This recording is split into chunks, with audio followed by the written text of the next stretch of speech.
Ready live in 5 seconds. No. Jay DeRoby. All right, we're back. Sorry about that, ladies and gentlemen. We had a little incident, but I was talking about George Floyd and specifically white Democrats out here. They decided to wear and pose pictures in kente cloth, which is the origins of kente cloth are from Ghana, correct? Yeah, yeah. It's from Ghana. I'm curious if you saw the picture, and I'm curious what your thoughts are. Do you feel like they're exploiting it or paying homage to the culture? Yeah, I think as long as they give credit to where it's from, Mm-hmm.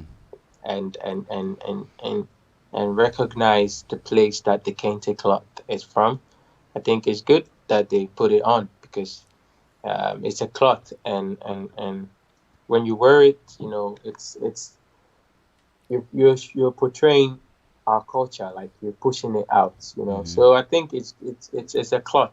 At the end of the day, it's a cloth, and and it has meaning. Mm-hmm.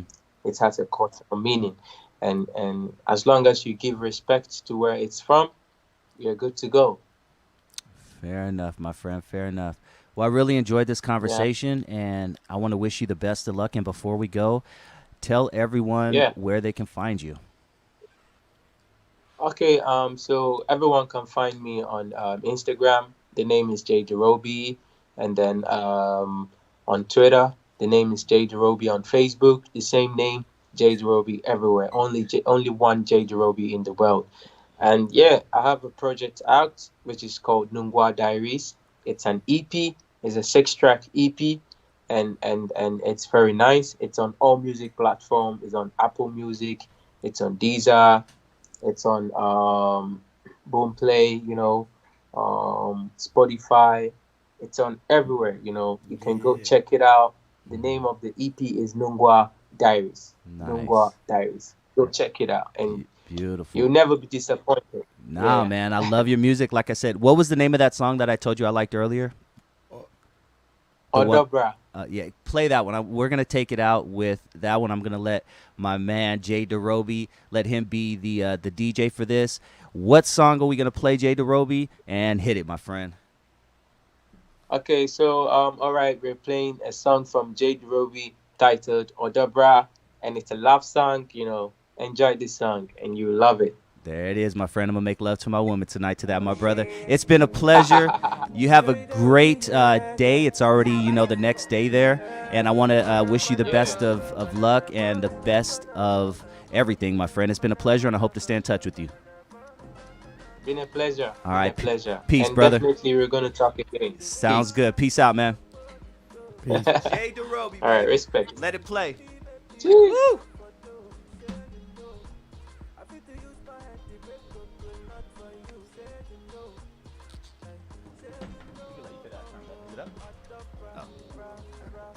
Son of papa me ho, adobra me pa wajo. Hey. Timidi na pa me ho, adobra bra bra.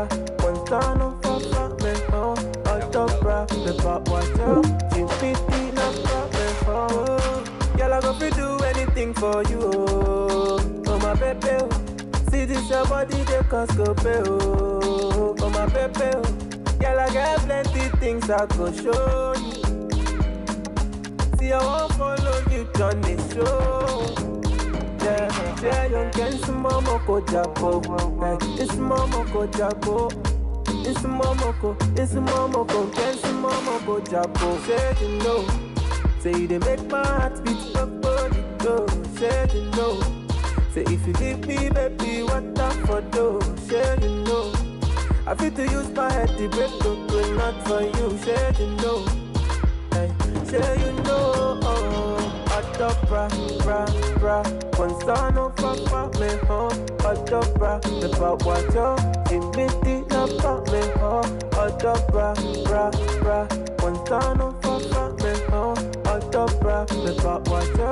Timidi na pa me ho. Hey, oh yeah. Enough time me can it be? Enough time me can it be? Hey, yeah, I'm back home. Oh yeah. love don't make any be. And I found me can it be, can it be? Yeah, yeah, don't get some mama ko jabo. It's mama ko jabo. It's mama ko, get some mama ko jabo. Say you know, say they make my heart beat up body go. Say you know, say if you leave me, baby, what up for do? Say you know, I feel to use my head to break up, but not for you. Say you know, say you know. Adopra, bra, bra, adopra, bra, adopra, pepa wajo, jibiti na bra me ho. Chabalístico.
Dusty Vision Radio, Super Audio Network, every Thursday, 7 p.m. Pacific, right here on Super Audio Network, superaudionetwork.com, Super Audio Network on Facebook, Super Audio Network on IG.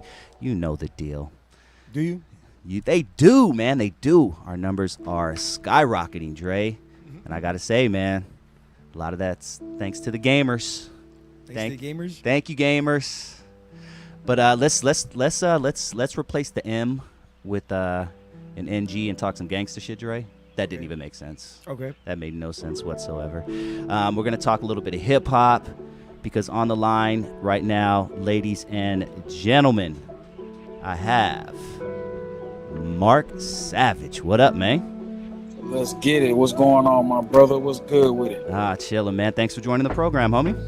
Man, I appreciate you for having me, bro. Blessings, bro. For sure. Can you turn the music down, Dre? Probably forgot. There we go. It's the dabs. It's the dabs. It's all good. Yes, sir. Yeah. Where you calling from, my man?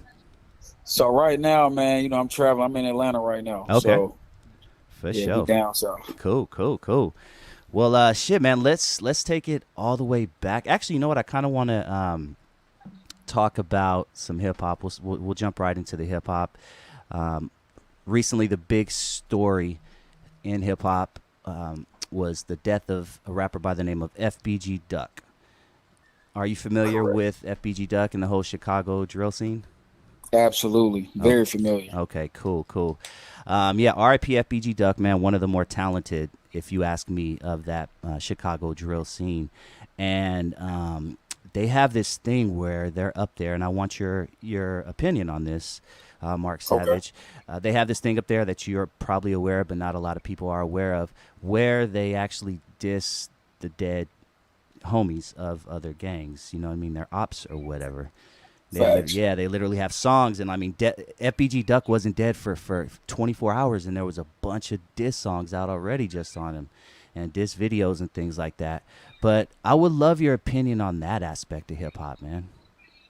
To be honest, man, I'm gonna keep it all the way 1,000 with it, man. Chicago really, in my opinion, has like taken this whole music scene, man, and the whole streets to the music. I feel like they elevated it to the point where it's like beyond us, bro. I don't even think it's something. It's contagious, dog. Like, in my opinion, it's like back in the day, you remember when the West Coast had the beef with the East Coast, Yep. and it was kind of like a lot of things. The media was pumping into stuff like this. But this shit, man, the shit they got going on, man, and the Yeah. way it's being, a virus that's being gone to different cities, because even cities like down here in Atlanta, it might not be necessarily dissing the dead, but like, man, it's like everybody's just dissing each other now. It's just like, hey, man, yeah, like, you got a problem with somebody, hop on a song, let's diss them. You know what I mean? Let's do a video for it and hop in the videos with the guns and stuff, man. And they created that, man. I feel like everything we see right now is coming from that drill Chicago scene, if you ask me, Yeah. I mean, I would say that Brooklyn, everything that's coming out of Brooklyn right now is pretty much, an imitation of, the Chicago drill scene. And yeah, even that mentality is, like you said, it's bleeding into the system and of hip hop. And I'm not a fan of that, dog. I'm a fan of just getting on the mic and battling word for word or whatever. But damn, when you're dead home, like that takes it to a whole other level, homie.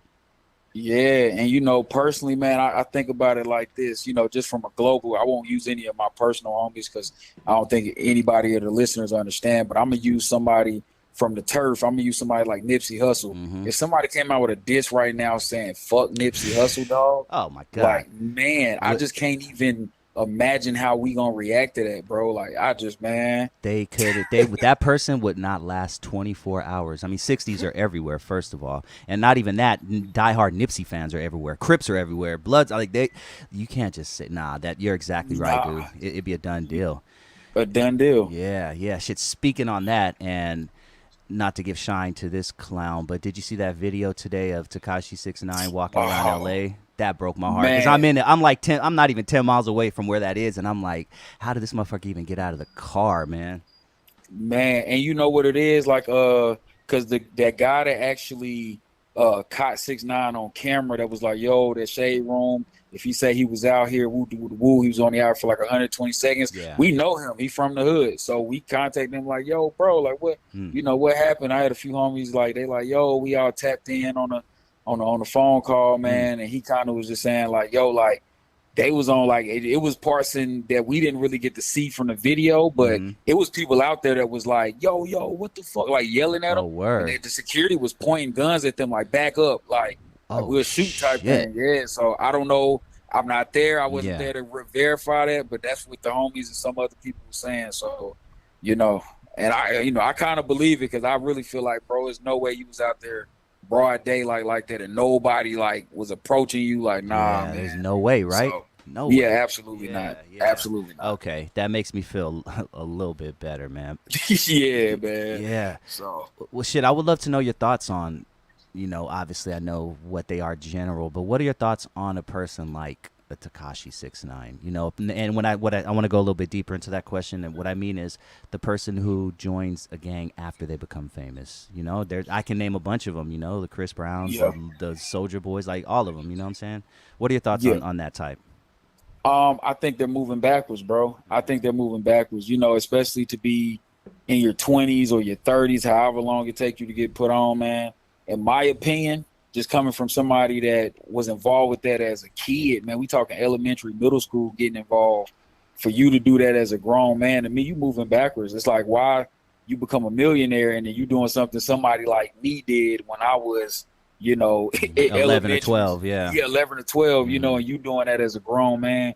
To me, it's backwards, man. That's just like going back and putting Pampers on, man. So, yeah, that's real.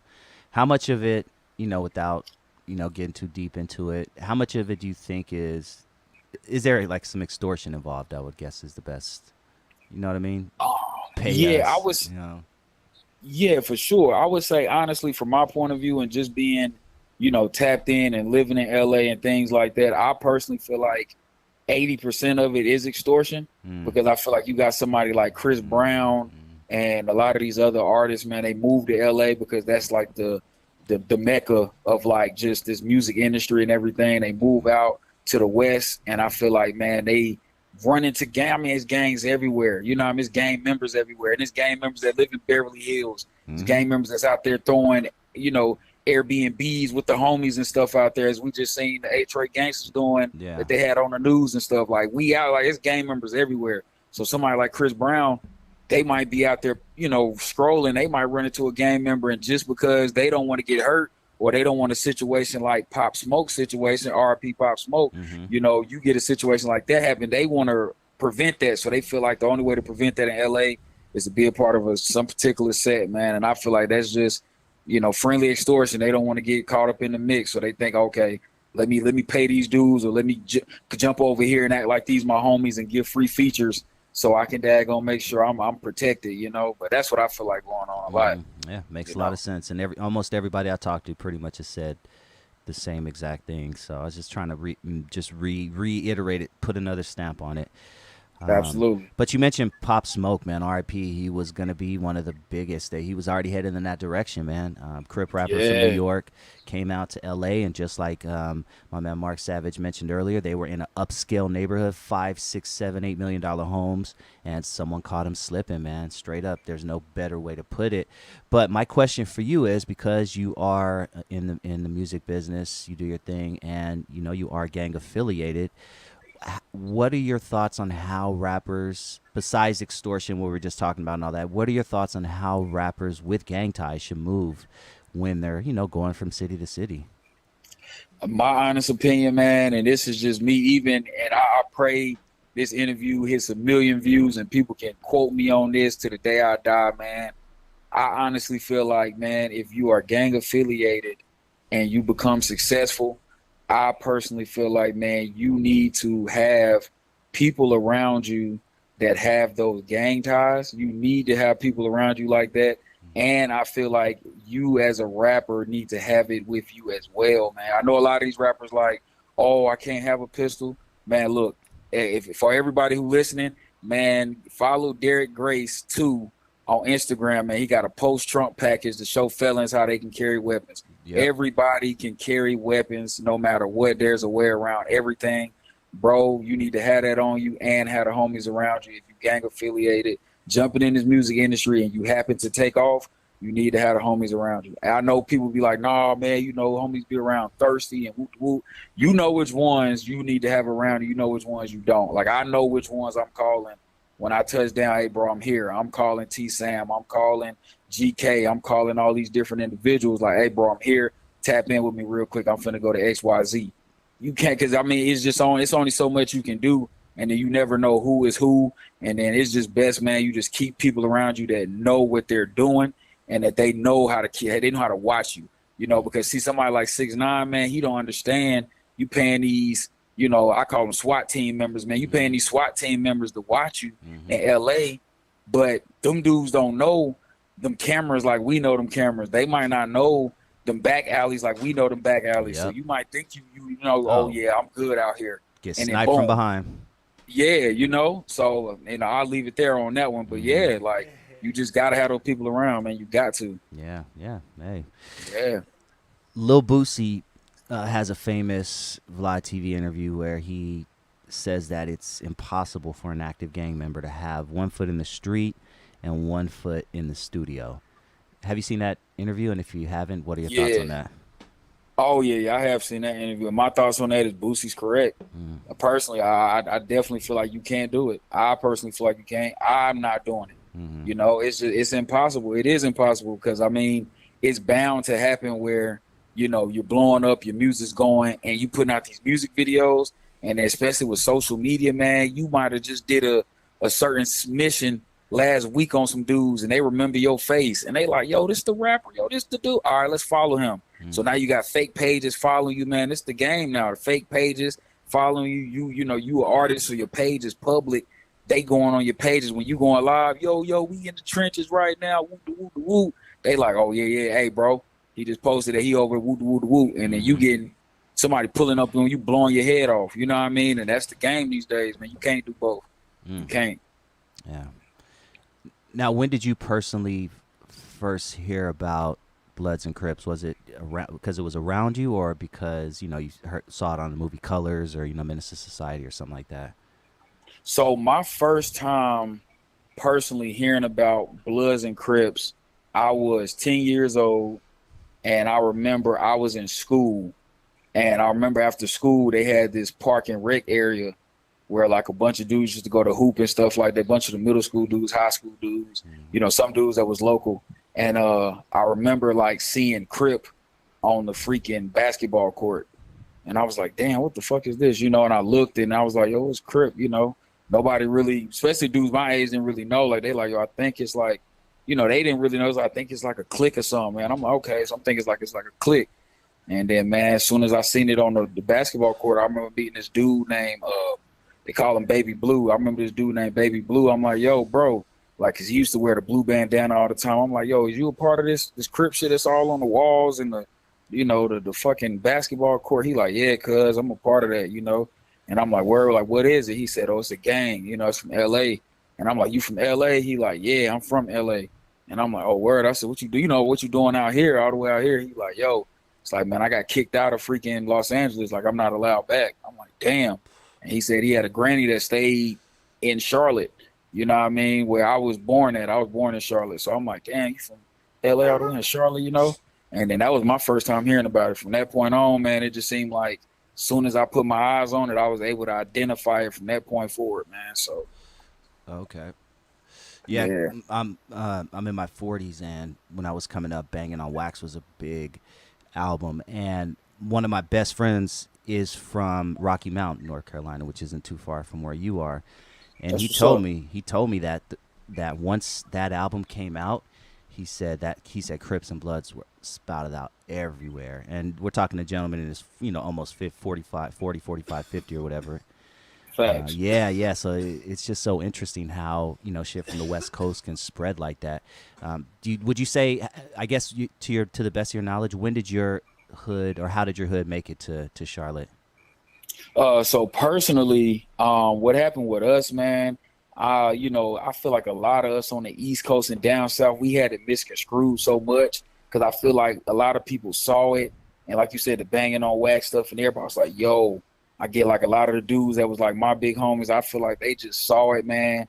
And they just was like, yo, like, we gonna do that. Like, we had a dude named Paco Greer, you know what I mean? He was one of like the main dudes, and he was another dude that was from Los Angeles. Another dude, I got kicked out of LA. I'm like, damn, what you doing here? You know, his freaking mom was from Charlotte. He like, yeah, my mom from Charlotte, man. So I moved out here with her because LA put me out. I can't go back. I'm like, damn, that's fucked up. They do people like that in LA, man. But he came out here, and then he was like, yeah, you know, I'm from the 60s, though. We like, what the fuck is the 60s? He like, yo, y'all ever seen Boys in the Hood? And we laughing about it like, yeah, we seen that. He was like, yo, that shit about us.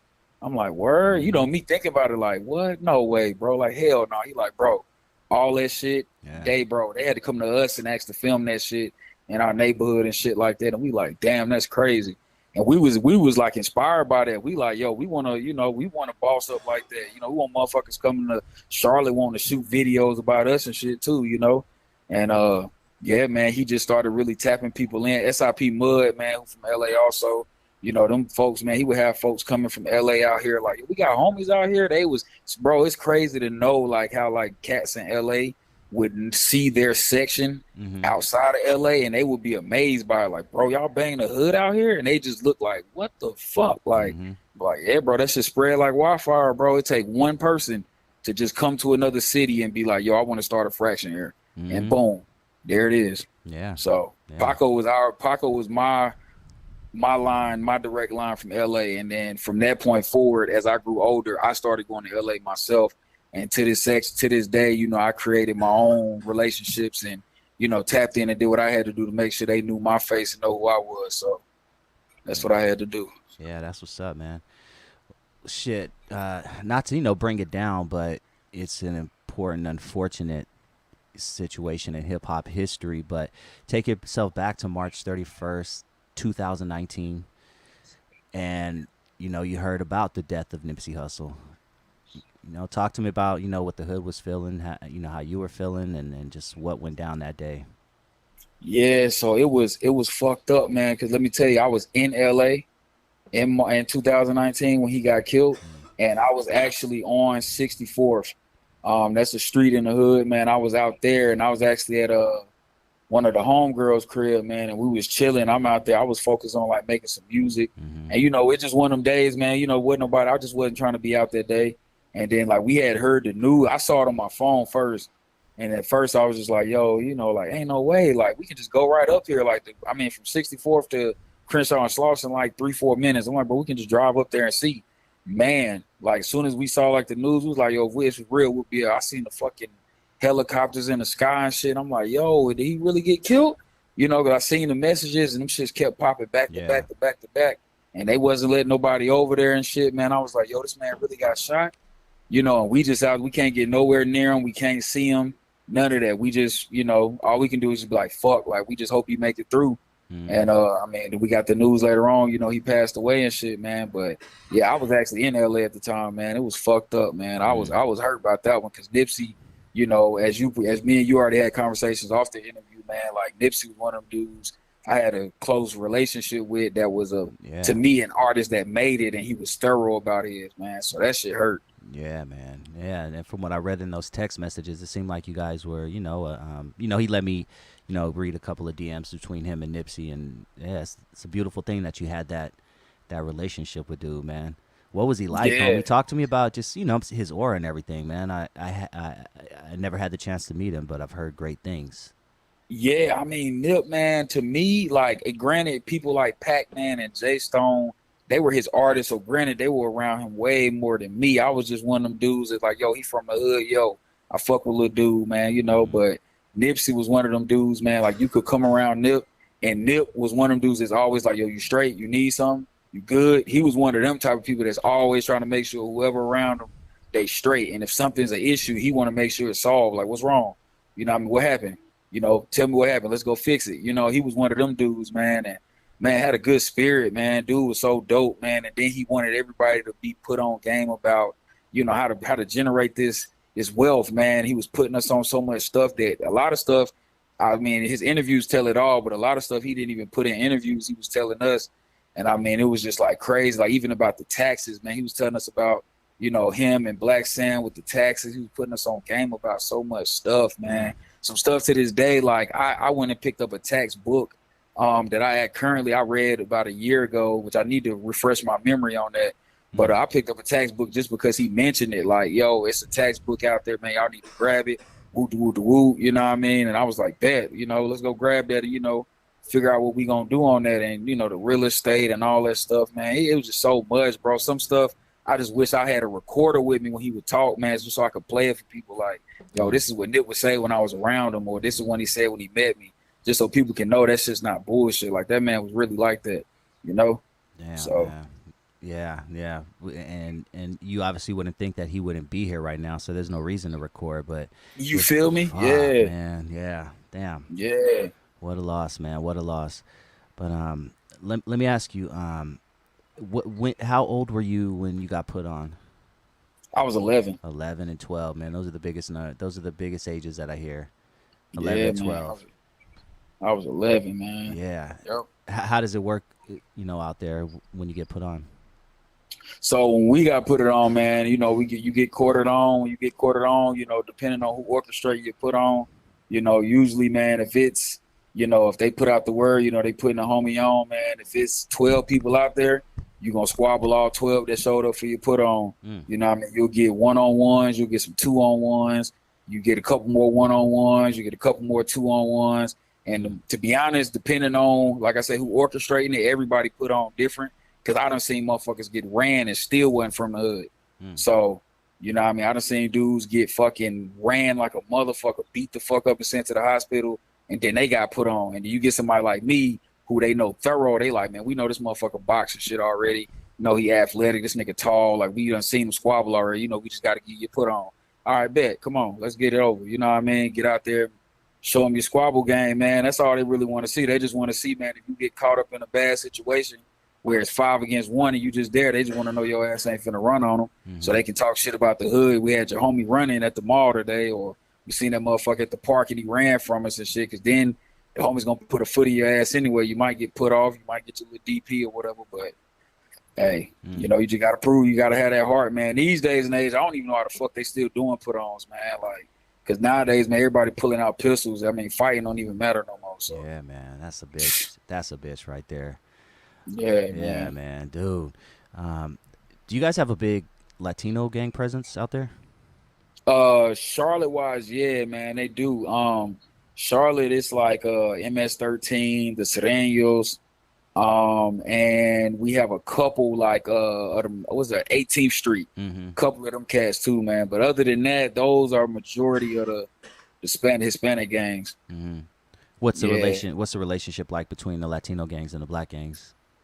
So the Latino gangs and the black gangs, man, it depends. Cause like I'm gonna be honest, like it was times we would see the Serenos and you know they flagged the blue bandana. We would see them and be like, "Yo, what up, man?" You know what I mean? Like fucking with them, like me go, you know, shit like that. They'll throw their hand up, like, "Hey, what up, man? What up?" You know, shit like that. But then you have certain times where, like, I'm not gonna lie, sometimes we catch motherfuckers catch them Hispanics walking down the street, man, and niggas. Some of the homies be hungry, man. They'll fuck around and beat the shit out them Hispanics and take their money.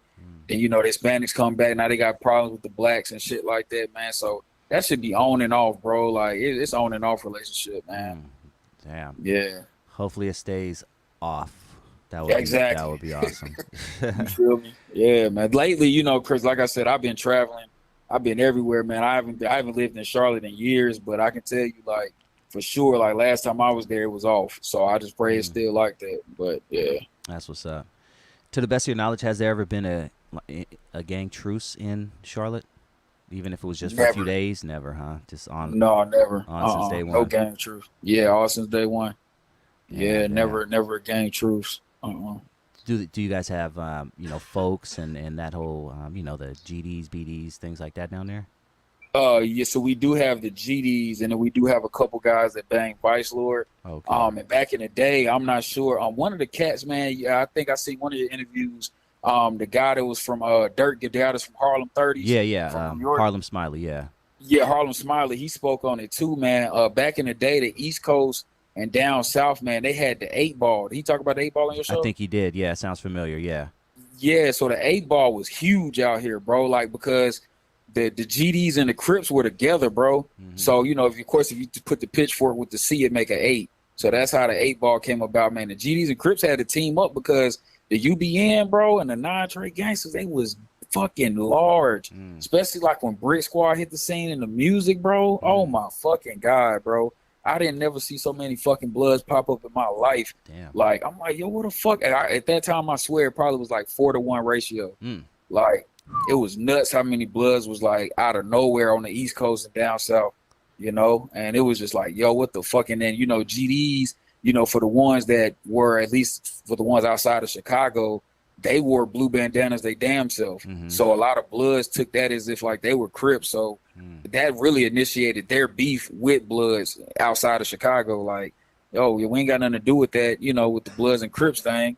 But then, you know, they end up getting involved because Bloods is banging on them because it's like, shit, y'all wearing blue bandanas, motherfuckers. Like, you know, so that caused a problem out here. And then, you know, of course, you know, there was no social media around this time or none of that shit for motherfuckers to tap in and figure out that the 8-ball was false. We thinking that shit was the real deal. Holyfield out this motherfucker, like GDs and Crips was together, but that shit wasn't thorough, man. But we made it thorough out here back in the day.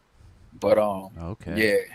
Now, when you say, forgive my ignorance on this, but when you say Brick Squad, are you talking about the whole Waka Flocka, like Brick Squad and shit like that? Yeah. Oh, okay. Yeah. I didn't even know there was a correlation between them and Bloods or whatever the case is. Oh yeah, man. When Gucci first dropped So Icy with Jeezy. Yeah. Yeah, and then he came out, and then you know when Gucci dropped that It's Just Another Day, and the Easter with the red bandana on his head. Yeah. Oh my God, bro. He started an epidemic, and then what made it worse, you know, everybody knew Jeezy was cripping.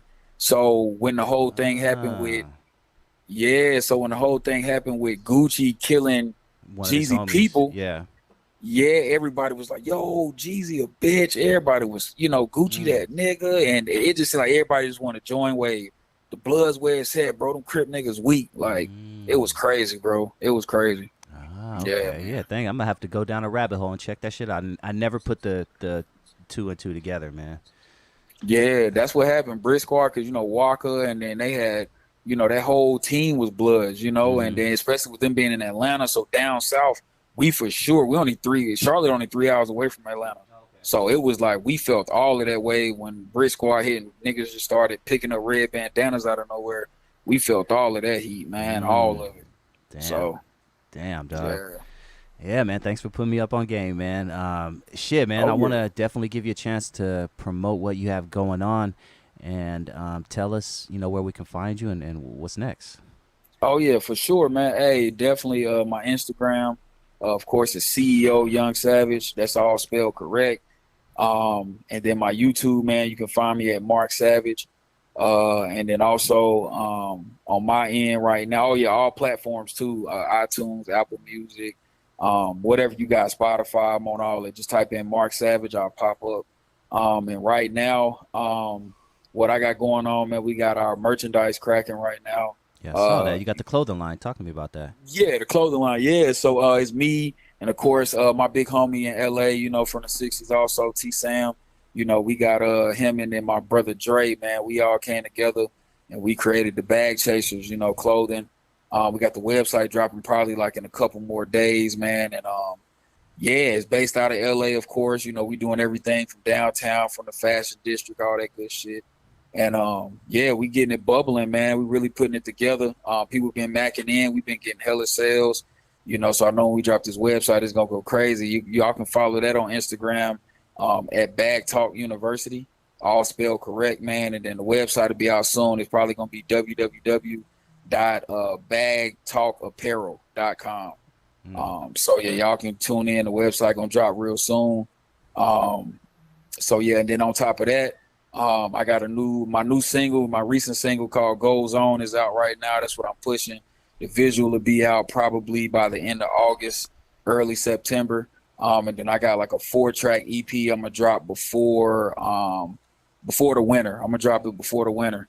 And then y'all can expect some visuals off of there, depending on what songs everybody fucking with off of there. I might shoot all 4 visuals for all 4 of them just because. I say do that.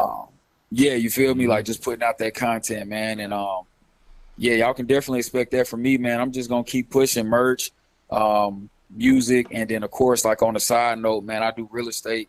So man, if y'all need real estate, man, and y'all want to tap in commercial units, residential properties, and things like that, I got houses in the hood. We got 2 houses in the hood right now that has families in them. Nice. You know what I mean? I got a house off of Don Block, which is a famous, notorious street from the '60s. We got a crib off Don Block, and we got a crib off Hyde Park. So 2 families are renting those out right now, man. We do stuff. I got properties in Charlotte. We got properties in Mississippi. My brother Trey, who orchestrated the real estate firm, I just kind of joined on as like his senior vice president. He's from Mississippi, so he put me on game with the real estate, and I've been kind of joining hands and learning as I've been going. But of course, if y'all got any questions, any concerns, if y'all want to know anything, y'all want to get into REITs, if y'all want to know anything about, just doing Airbnb, yeah, all of that, email me, mark@durrcapitalgroup.com. That's DURRCAPITAL.com, man. Hit me on there. That's what the fuck I'm talking about, dog. Dre, this is why I do my motherfucking show right here. It's for people like this to drop game like that, dog. We need more black people in real estate. This motherfucker said REITs. I hope there are motherfuckers Googling REIT right now. Look that shit up. Real Estate Investment Trust is very important. Listen to this man. Follow him. You're a very knowledgeable dude, man, and I hope to have you on soon, homie. We'll do this. We'll have to do a part 2. We'll do a part 2 or something. Let's do it, man. Anytime. You got it. Sounds good, homie. You have a safe night. I'll talk to you soon. All right, you too, bro. All right. Be safe. Peace, man. All right. Peace. Good shit. Hey, you're looking at 2 homeowners right now. Dre is a homeowner. Yeah. I am a homeowner. Yeah. And Say it real slow because I don't want people to get homo. Dre's a homo. Oh, you still on the phone? Yeah, I was there. Oh shit, my bad. Peace, homie. Nah, you good? Yeah, you good. All right, peace.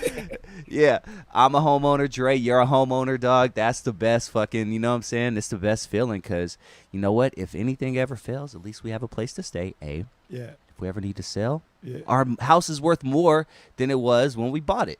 Yeah. So I would recommend everyone out there to at least invest, at least become a homeowner. Is pay off all your debt. Like first of all, pay off all your debt, all your bullshit debt. It's really hard to advance or do anything without paying off your debt. So pay off your fucking debt, and you know what I'm saying, and then start investing. But dude, man, but everybody's leaving. Everybody's leaving California. Joe Rogan's leaving. Joey Diaz is leaving. When I saw Joey Diaz is leaving, that broke my heart. Yeah. I like Joey Diaz more than I like Joe Rogan. No Yep. offense, Yep. I'm a big Joey Diaz podcast fan. I love the Yep. church, and he's just a real motherfucker. And I really like that guy, and to hear that he's moving to Jersey because and you know what? God, that was a bummer right there because he has a great fucking show. His stories are the best, dude. Yep. I mean, thankfully they'll be forever ingrained in YouTube, and Hopefully. yeah, I feel like they will be. Like Howard Stern is, like all these older. You can still check out their old work, but man, that's a bummer that we won't be getting His any. producer's going to rehab. Wait, so he's going in Wyoming or whatever? No, Wisconsin? Lee You talking about Syatt? Lee, right? Yeah, he's going to rehab. He said he was going to live with his parents. Is that not true? I guess he's doing both. Really? He's gonna go live with his parents allegedly. Huh. He's gonna- Okay, you got to throw allegedly in there. Yeah, because We don't want a lawsuit. No, Remember, Dre? no. We don't want a lawsuit. Allegedly. Allegedly. Allegedly. Oh, okay, huh? Yeah, no, you're right. People are leaving California, man. First of all, 2 years ago, if you'd have told me if I would ever leave California, I would say no. I'm like, nah, I'm staying here. It's a done deal. It's official. This is my home. But I'm starting to reconsider it more. If not leaving California, definitely leaving Los Angeles. Going up north somewhere away from motherfuckers. It's possible. That's what I'm starting to think. Into Ventura County and places like that. You know what I'm saying? Yeah. There's some places up there that they're gentrifying. You could buy a nice house on the beach. I'm telling you, for like $700,000-800,000. California's getting pretty bad. You're right. It's getting bad tax wise and everything, man. And and homeless everywhere. I mean, it's becoming a shit. I hate to say it, but it's becoming a shithole, man. There's the beautiful parts of it. I love the mountains. I love the beach. I love the desert. But I hate stepping over homeless people every single morning. Every fucking morning. There's every day I'm getting asked by somebody for change. Can I have change? Can I have change? So I'm tired of that, man. Are you going to ever leave California, Dre? I'm trying not to, but I mean, I'm not rich either, so Yeah, it's that's hard. the thing, dude. Yeah. I don't want to. We just got to start thinking of ways to make money. That's the thing. I mean, I have side hustles and things like that. And everybody out there, you're not going to get rich. You're not going to be able to stay where you want if you're working a 9 to 5. You're gonna get by. Everybody's gonna get by, right? Like we're Yeah. gonna get by. You know what I'm saying? You used to have to start cutting here and there, but I encourage everybody out there, especially people of color, because the white people are doing it. The Asians are doing it. They're all investing, man. Invest. Download the Robinhood app and just invest $50. And Be just get careful it. though. Why? Some Oh, kid because it's because it's security, right? Security purposes. no, because some kid committed suicide because he made. Some Oh funny- my God! Yeah, he woke up and he had like $17 million, or he lost like seven or something, right? Something thousands. Yeah. Yeah, and then he killed 700,000. Yeah. Well, he was probably a special case, but I would definitely download the Robinhood app and at least get a taste of what investing tastes like and what it feels like. And that $50, if you invest now's the time. The market is down. Now is the time to invest in airlines, invest in video game companies, because people are not flying, but they will be flying in 2 years, and that stock is going to go right back up. Invest in video game companies, because people like Dre spend all day playing video games. It is one of the most biggest genres out there, and you might as well capitalize off of it. I'll give you one right now. Tencent. Invest in Tencent stock. Tencent. I went in at $50 a share. It's now at $70 just 4 months later. That's a little bit of game that you're going to get right here on Dusty Vision Radio, because I'm not that high. Actually, I didn't even finish my joint. Usually I finish my joint. I've had like a bunch of beers. Like, I don't know, man. It was an interesting, different show, but I like that shit. It was dope. We talked to dude from Ghana. Yeah. We talked to, His music's dope. Yeah, dude is dope, man. I'm really digging it, man. And that's the stuff that you're going to get right here on Dusty Vision Radio every Thursday, 7 p.m. Pacific. That's 10 p.m. for my friends on the East Coast. Make sure you check out all the other dope shows we have on this channel Monday through Sunday. We'll see you next week. Same place, same time. Peace. Yeah. Boom, boom, boom, boom, boom.